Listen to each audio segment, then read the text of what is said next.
Do you need a break? You read my mind. Come with me. Hello there, and welcome to another episode of The Break. I'm Father Roderick, and in case you don't know me, I'm a priest and I'm a geek, and I love to talk with you about so many different things. We're going to talk a lot about Star Wars today. We're going to talk about books and so much more. So sit back, relax, and enjoy the show. This episode of The Break is made possible thanks to my friends.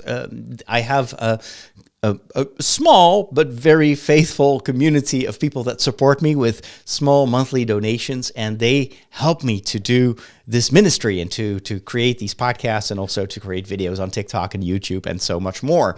We are currently transitioning from our old place where we had that community, which is Patreon, which is an amazing service, but we are upgrading to an even better environment, you could say, a better website. It's more than a website, and that will allow us to create an even better place for my friends to hang out. That is all going to be on the new website. We're currently working out the last wrinkles or trying to iron out all the last technical wrinkles to get that up and running. And if you want to hear more about the plans, then you might want to take a look at the website. You can go to mediapriest.com. That domain should work right now. We're transitioning fatherroderick.com, so I'm not sure if that will work when you're trying it out, but maybe by the time you're listening to this, you can see for yourself. And I have some really cool news. In addition to the community of friends and patrons, supporters of what I do, I'm also working on creating two entirely new ways of helping you.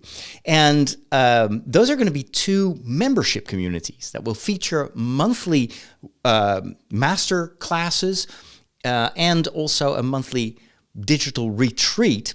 The first one, the masterclasses, are for a membership community that's going to focus on helping you to get better at creating content. As you may know, I have been working in the media since forever. Since the moment I was ordained a priest, I already was working on Star Wars websites. I've done hundreds of interviews. I've worked for television, for radio, and as you know, I'm also quite active on social media. Now, all that knowledge and experience is something that I want to help other people with as well. So if you have a YouTube channel you would like to grow, if you want to learn how to podcast, how to create video, how to write, all that is going to be offered in this membership community, my creative content creator community.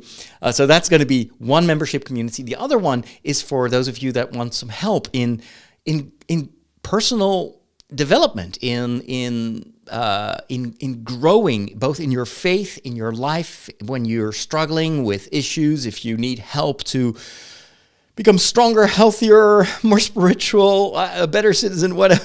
All that is, it's going to be offered in this second membership community, which is all about personal growth.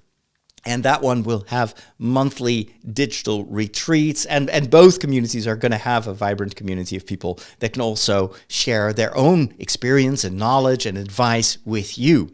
So all of that is currently in the works. I'm developing it, and as soon as things are ready, we're going to open the doors to the first group of people who'd like to join one of these two communities. And this is in addition, of course, to the current patrons and friends. They will, of course, also be served through the new system, but this is something a bit more specific, a bit more goal-oriented. And what we're going to do is we're going to open it up for a limited time. It's going to be like a founders opening. So it's for the first people that want to join me in this adventure, want to help me also build this up. And then we're going to close it, and I'm going to try to serve the existing members as best as I can, and then after a while we might reopen it for a second batch of members who would be interested. If you really want to stay updated and get the first like all the news about this, and you want to be informed immediately after these new developments happen, then you may want to subscribe to my email newsletter, which is my diary of a Media Priest. You can go to mediapriest.com/diary. You can subscribe for free. You even get a free download, a free ebook that I created for this time between Easter and Pentecost. It's a very geeky book. But that's my little freebie as a thank you for subscribing to my newsletter. So again, it's mediapriest.com/diary. How do you not like movies?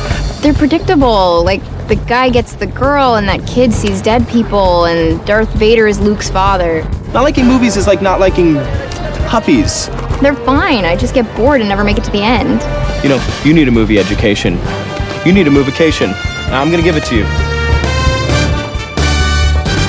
The movie that I want to review today was actually not boring, but I did struggle to make it all the way to the end. It is a movie by Christopher Nolan, of course, now very, very much in the news because of his Oscar-winning Oppenheimer movie. But a few years ago, I think it's 4 years earlier, in 2020, if I'm not mistaken, in the middle of the COVID pandemic, he published a movie that he wanted people to go watch in theaters. Especially an IMAX theater, so not just a regular theater experience, but an IMAX experience. And it was very controversial because he was actually pitching it as a movie that would save the theater industry. As you know, for 2 years, movie theaters had a lot of trouble paying the bills because nobody wanted to get out there to watch a movie on the big screen, running the risk of getting COVID. And so a lot of these theaters, also my local theater here nearby in Ede, they were struggling for 2 years. And so everybody was hoping that a big blockbuster movie, especially one by such a famous producer-director as Christopher Nolan, could maybe bring back people into theaters. That movie was Tenet. And I completely missed it during COVID because I didn't go to the movies during the pandemic. But it was now available on streaming services, so I watched it the other day. And wow, was that a freaky, strange, bizarre experience. This literally is the most confusing movie I've ever seen. Now, sometimes there are these movies where you have a hard time getting into the story, or there's just a lot going on and you're plunged into the story without any context, and during the movie you're trying to figure things out. But this was on a whole different level. So the movie Tenet is about time inversion, if I can summarize it like that. So it's about a world where people in the future have figured out a way to reverse time, but it's not just time as a whole. This is not a time-traveling movie in the classic sense, but they are able to reverse time for certain objects and also for people. So there are people that, if they have been inverted, they can travel back in time. But it's still our current time. So imagine someone stepping out of that machine being inverted, and then he would just walk backwards. He would talk backwards. Time for that person would still be linear, but for that person, the entire world that is still going from A to B instead of from B to A would look as if it was in reverse. Now, that already is pretty complicated, but what makes it even more complicated is apparently there's this big plot that is a huge threat to our current linear world in the time that we are used to, because the people from the future want to annihilate the past so they can reverse time, because apparently in the future the world is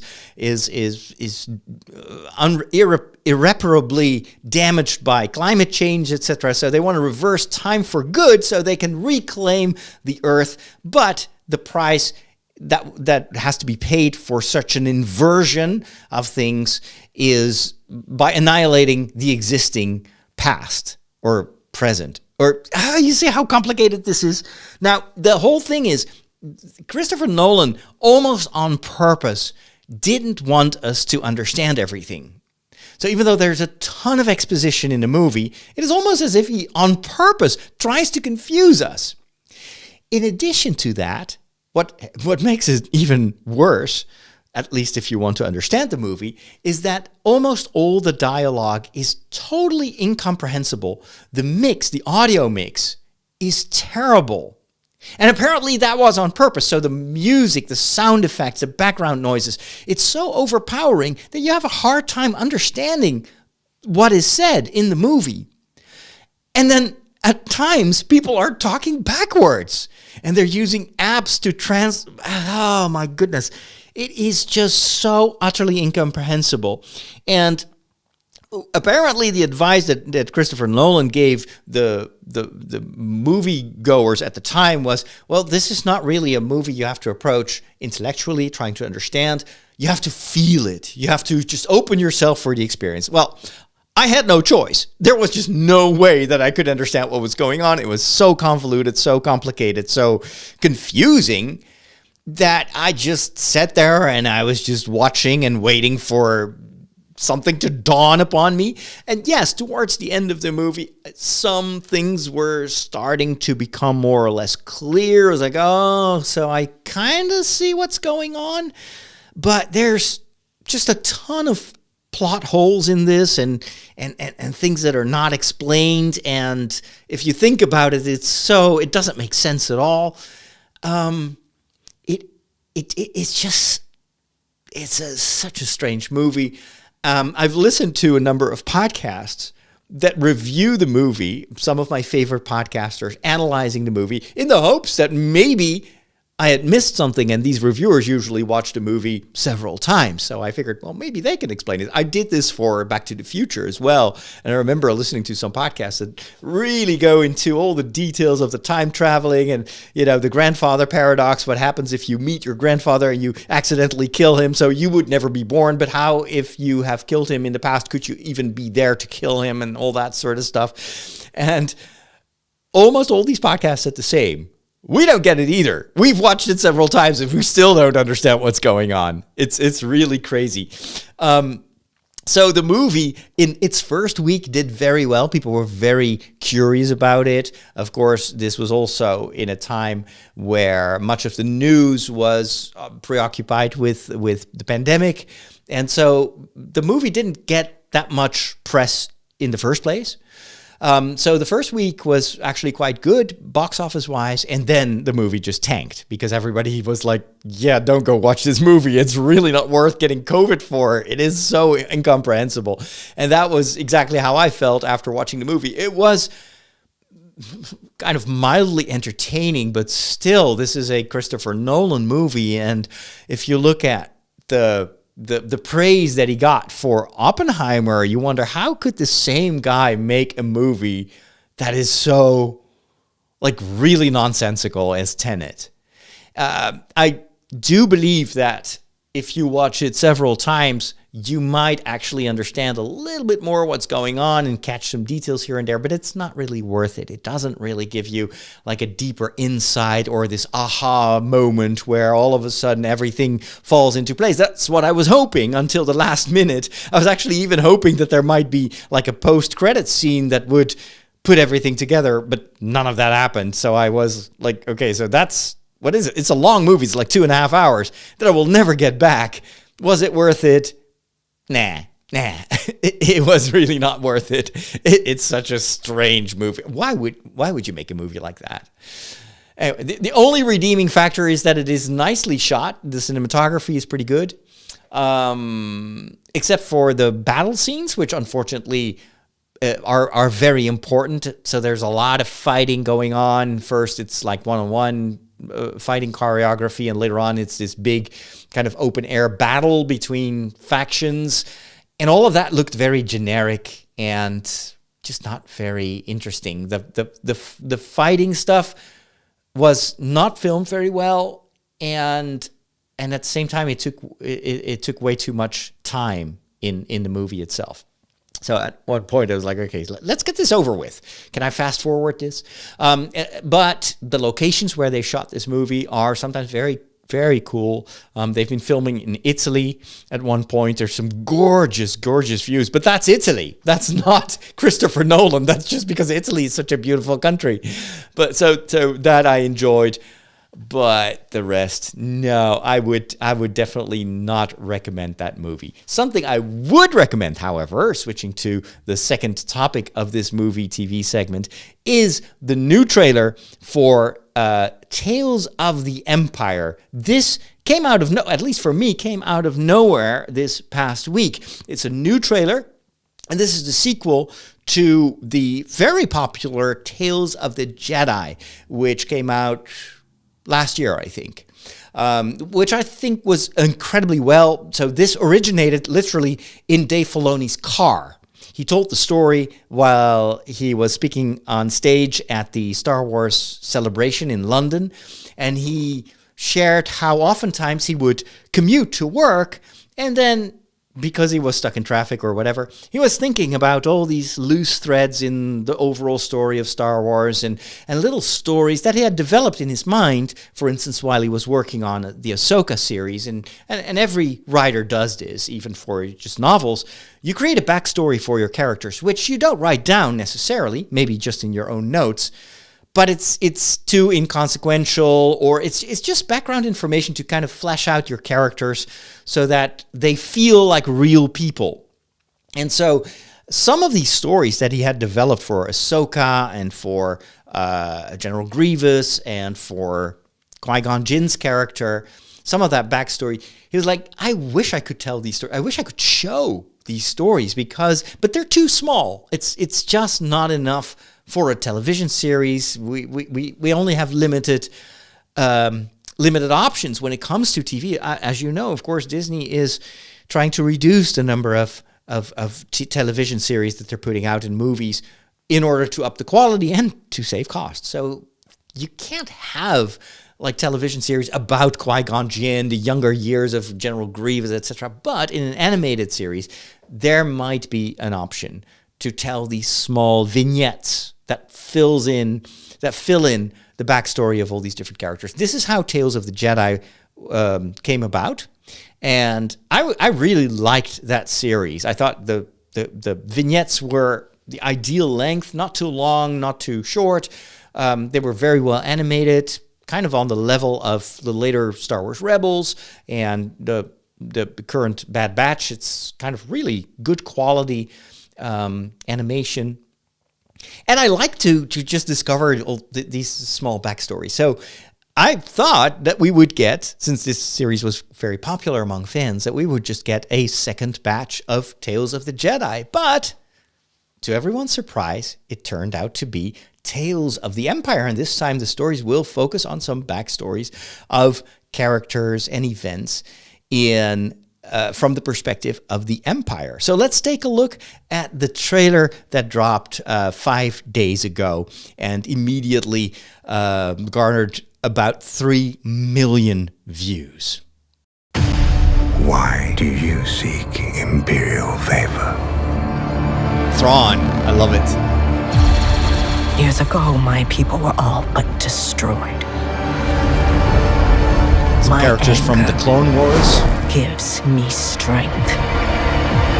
Anger That leads strength to the dark side. I offer the Empire. Offer accepted. That's a young Thrawn. On May the 4th, I'm here Star to Wars present Day. you with an opportunity, Barris. Just be glad you're not a Jedi anymore. Two Your stories. path is set, Morgan Elsbeth. Morgan Elsbeth I will fulfill my destiny. from Ahsoka. Ooh, one path. Mercy only breeds defeat. Nice. To the But I dark will help side. you overcome this weakness. Attack!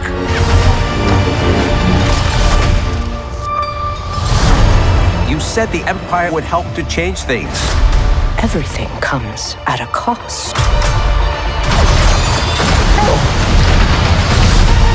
Some references to The My Mandalorian. world has been burning General Grievous, very since cool. I was a child.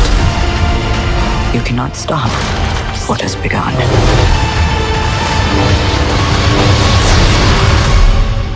you must face one final test. To join us.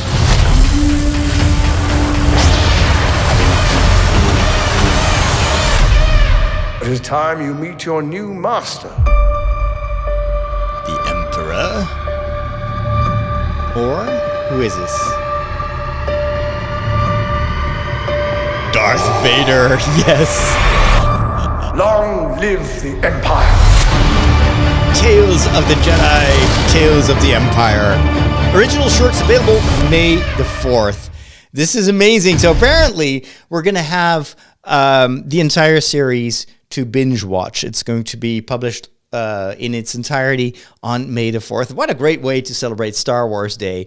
And wow, does this trailer look good. And I really love that they focus on two stories. This is kind of similar to what they did with Tales of the Jedi, where it focused on young Qui-Gon Jinn and General Grievous. And, or what's his name? Not Grievous, but anyway. So Qui-Gon Jinn, and the other one was the younger years of Ahsoka. Here, they focus on the path of two people that we know from, let's say, The Mandalorian, and the other one from Clone Wars. Now, the first character, I don't even remember her name, but she plays a pretty important role in the later seasons of the Clone Wars. That is a bit of a risk, because I think for the general public, she's not that well known. I don't think that we've seen her in a live action series yet. I may be wrong here, but anyway, so what I like is that they give these two characters some backstory as well. How did they join the Empire? What is their rationale? And that is so important when it comes to creating believable bad guys. You need to have a proper motivation, and I think a lot of current movies and TV shows, and especially Marvel, I think, can be blamed for that, is creating all these nemesis, these villains that have no real believable backstory. They're just evil. They just want to, destroy the world, and it's always kind of the same generic formula. Whereas the bad guys that really captivate us have a backstory that is revealed over time. Think of Voldemort, for instance, one of the scariest villains in modern day storytelling. You discover more and more why he is who he is and how he became that very creepy guy that nobody wants to even pronounce the name of. And with Vader, of course, when he was first introduced in A New Hope, that was just, I thought as a child when I watched that movie that he was the ultimate bad guy. And he looked so dangerous and so scary, and he was so murderous and cruel that I didn't need, as a child, I didn't need a backstory. I just thought he was the ultimate evil. And I just wanted Luke Skywalker to defeat him. Little did I know. And then in the second movie, I remember my shock when I discovered that there actually was someone who was Darth Vader's boss, and it was this strange monkey-looking holographic emperor who, at the time, had no backstory either. He was just announced as the emperor. You didn't really see who he was. And then in the Return of the Jedi, my shock was even greater when it turned out to be this kind of like very small guy in modest robes who looked kind of creepy, but you couldn't really tell because he was constantly covering his face with his cloak. And he was just a creepy, almost felt like a gnome or like an evil sorcerer or something like that. And it's only much, much later that we get his backstory and that we discover through the prequels. That is, for me, one of the most important contributions of the prequels, is to see not the rise of Anakin and the rise and the fall of Anakin Skywalker, but that we see the rise and fall of Emperor Palpatine, or Senator Palpatine, who is going to watch Anakin's progress with great interest, as he says at the end of The Phantom Menace. And we see how he is slowly perverting the democracy of the galaxy into an empire. Of course, very clear political undertones there, where George Lucas told that particular part of the story because he felt it was relevant for our world today, because what Padme Amidala says at one point in the Senate towards the end of the prequels, this is how democracy falters or with thundering applause. And that phrase has never been more pertinent than in today's world, where more and more of our Western countries are kind of like succumbing to extremism and to just all forms of non-democratic types of organizations, rulers, Anyway, I don't need to explain that. It is so obvious that this is more relevant even than when the prequels came out. So it's always good to see that the Star Wars universe keeps filling in the blanks and explores ways of telling a story that at once connect us with the existing stories that we know and love, but also add information, bring something new to the table. This is why I think Tales of the Empire and the whole Tales series is extremely fruitful, and I think they can do a ton of series like this. They can do Tales of the bounty hunters, or Tales of the, what else can we come up with? Tales of the Padawans, or Tales of the robots. You could do a whole, of course that has been done before. Tales of the Tatooine farmers. You can keep doing this forever and ever. It's really lovely. And I have to say, animation gets better every time. I'm also glad that they still keep it it still looks like animation. They don't try to be like photorealistic, but a lot of the lighting and the landscaping that you see in these animated shorts are just incredible. If you go back to the first season of the Clone Wars and you look at the state of animation back then, it's hard to watch. It looks like a cutscene from a PlayStation 2 video game. And despite the fact that the animation has been refined over the years, and they've been able to do so much more and to create it much faster than they were used to be able to do in the early years of the Star Wars animation, they still held on to that certain look of Star Wars animation, which is quite consistent when it comes to Clone Wars, The Bad Batch, and now these Tales of the Empire, Tales of the Jedi series. It feels coherent, but there is a huge leap in quality if you compare it to where it once began. So yeah, Bad Batch is quite amazing. All right, let's go to another Star Wars trailer. This time, it is not for a movie, although it's for a for a video game. But these video games are just a form of storytelling, and so that's why I want to integrate it here in the movie TV segment, because this is like an interactive movie. You're going to be able to join the main character of the game, in her story, and a lot of the animation, this is a different style from Clone Wars and The Bad Batch. This is much more realistic. You can still, of course, tell that it's a video game. But I love the development of these kind of stories, interactive stories.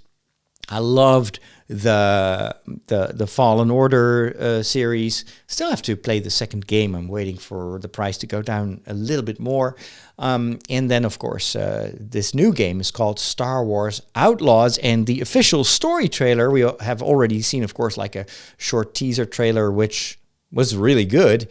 But the story trailer is even better. So let's take a look. Each of you represents some of the most powerful criminal organizations in the galaxy. Pikes, Crimson Dawn, Hutts. It's a golden age for the underworld. The Empire controls every corner of the galaxy, but they're distracted by a rebellion that won't quit. It's an opportunity to make millions. Kind of ties in with the Boba Fett series. The underworld's favorite new scoundrel. We meet at last. What do you want? Zarek Besh. They're new, rich, and lethal. You crossed their boss Sliro, and now he wants you gone. Rob his fortune and buy your freedom. This job, it's a death wish. That was Han Solo. I'm in. In his frozen form. Out here, you live and die by your reputation. You want to survive? Know the players. You're new to this world. What's your problem? Come back when you're not. Jabba, right? Look, don't try anything. I got a whole crew surrounding the... Okay, we're skipping that part. For about as long as I can remember, it's just been me and Nix. Doing what we have to survive. This job is my one shot at freedom. But if we're gonna pull this off, we need the right crew. And the right ship.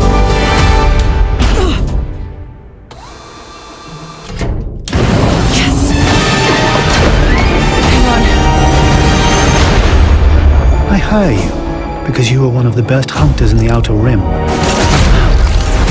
She's more connected than you let on, Slero. Bess is mixed up in something bigger.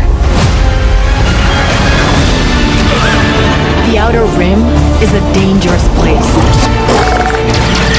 Everyone is fighting for their piece of the galaxy. But all I want is to live free. So I'm gonna risk it all. Hold on, Nix!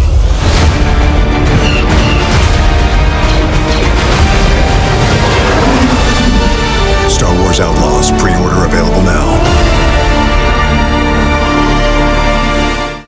All right, so that was the trailer for Star Wars Outlaws. It looks very good. I wouldn't say it looks great. You can still tell that this is in-game animation. It uses the engine of the game, which is probably Unreal 4, probably. I don't know, but it looks like many other video games. So in terms of quality, overall animation quality, it doesn't go beyond what we've seen in other games, but of course, this is in the Star Wars universe, and so you see a lot of familiar scenes or familiar-looking scenes. It's always a bit inspired by the visual language, you could say, that has been established in the Star Wars universe. It's the story itself is okay. It's this rogue young woman who has a pet and is infiltrating in the criminal underground. So this is kind of vaguely inspired by some of the ideas that George Lucas had for his TV show back when, way before he sold the franchise to Disney. And he wanted to do, he was actually already producing a whole bunch of seasons of a television series about the Star Wars underworld. And so you see a lot of elements of what he developed there, and a lot of that has been filmed. We've just never seen it. Except for a few clips here and there. But a lot of the ideas from that never-shown television series are, I think, at the basis of this video game, or at least inspired some of the story and the characters in this video game. There's one thing lacking, if you ask me. One pretty important element of Star Wars that makes it feel like Star Wars, and I don't see it here. I don't say that it's not there in the game itself, but here in the trailer, I think it's a really an omission, and makes me not as excited about this trailer as I thought I would be. And that's humor. There are a few moments where they try to create a little bit of a humorous moment. For instance, when she wants to get away with her spaceship, and then she apparently the seat, her seat has to be heightened, so it's a bit too low for her. And you can tell that they're trying to make us chuckle, but it doesn't work. It doesn't land. And there are a few visual moments. For instance, she's on this speeder bike and she's traversing a lake, and then her pet is holding on for dear life to the back of the speeder bike. You can tell it's supposed to be funny, but the rest of the trailer is also serious, and it's very much focused on the action, on the game aspect of it. So again, it doesn't work. And Star Wars, I think what makes Star Wars so special is that always you will have the kind of the serious threat and the bad guys and the shooting and the fighting is always alternated with these moments where Star Wars makes you laugh, and the dialogue is, has these funny moments. I don't see it here. That is not to say that this won't work. Maybe it's just a deliberate choice that they just don't want to, or maybe they just don't want to reveal the jokes. That's also possible. But it just feels like it's just not the kind of story where you will have like Han Solo type of humor in there, or Obi-Wan Kenobi, Anakin. There's some of that, back and forth dialogue that I really like in the prequels. I don't see it here. Andor is another Star Wars story that had very little humor. There were a few moments that make you chuckle, but that's also a deliberate choice. It's a very serious story. And so it doesn't try to bring in artificial levity just for the sake of having jokes there. But on the whole, if you look at the animated tradition right now, and especially the movies, the theatrical releases, humor is a vital ingredient of the story. And the jokes land, and I don't see that here. So that's my only gripe with the story. The rest of the game looks very cool. Is it groundbreaking? Probably not. It is very much in the vein of at least as far as I can tell from this trailer, of what they did with the Fallen Order game. And so I'm just looking forward to being able to play one of the protagonists of this in the Star Wars universe, and experience a interactive story, and probably once you have played through the game, there's not much replay value because it's so much story driven. That's another thing that I think is unfortunate, because we've had a number of these games, but the games that have a long shelf life and that are still played years after their release always have an end game. They always have a phase where you've played through the story, and then you can keep on playing and leveling up your character, and maybe it has multiplayer, sometimes also DLC, so you can continue the story. I don't think any of that is going to be in the works for this particular game. They're probably just hoping to sell a lot of these games on day one, and then hopefully the game will continue to sell well to new players, but once you've played it, you have to move on to another game. It's a choice that they make, but I kind of was hoping that at least the newer Star Wars games would also have a bit of that, like what made Battlefront so cool, and you can just play these games over and over again, and there's always an adventure to be had.